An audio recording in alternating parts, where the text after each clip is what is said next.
ملاقات انتخابکنندگان участки انتخاباتی Вашадин рақами 4 با نامزد به وکیل ملی شهری از حزب خلق دموکرات تویستان جمعه فرزانه در مسجد تسلیت میونیم رقم 29 برگزار گردید که آن را با سخن مقدمه‌ای اعضای کمیسیون شهری انتخابات اید به انتخابات وکیل مجلس خلق شهر صلاح‌الدین سنگینوف افتتاح نمود. بعدا شخصی با اردک نامزد به وکیل مجلس شهری امید حاتم و حاضرین را با شرح حال نامزد شناس کرد. سپس معاون رئیس کمیته حزب خلق دموکرات تویستان در شهر پنجکین پروین توشeva به سخن برآمده از جمله افزود: کمیته اجرایی حزب خلق دموکراتی تاجیکستان در شهر پنجکین در کنفرانسی 24 غیر نوبتی خود نامزدی جمعی و فرزانه را پیشنهاد نمود که درباره پیشرفت حزب خلق دموکراتی تاجیکستان در شهر پنجکین کارهای ترغیباتی و تشویقاتی را به راه مانده آبروی نفوذ حزب را بلند می‌بردارند. در اساس قانون کنستیتوسیونی جمهوری تاجیکستان به جای وکیل خارج شده انتخابات میان دوری گذرانده می شود.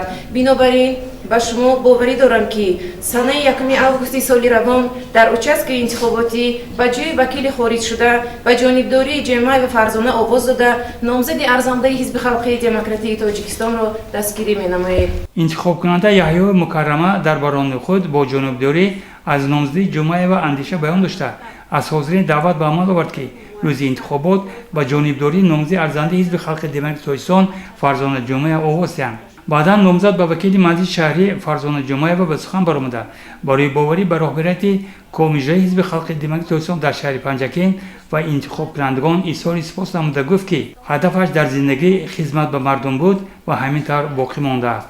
من باوری دارم که ما همه دست جمعانه از یک گریبان سر برآورده جشن 30 سالگی استقلالیت دولتی جمهوری تاجیکستان را با یک شکوه و شهامت تجلیل می نماییم و محله عزیزمان را به یکی از محله های زیباترین شهر مبدل می گردانیم.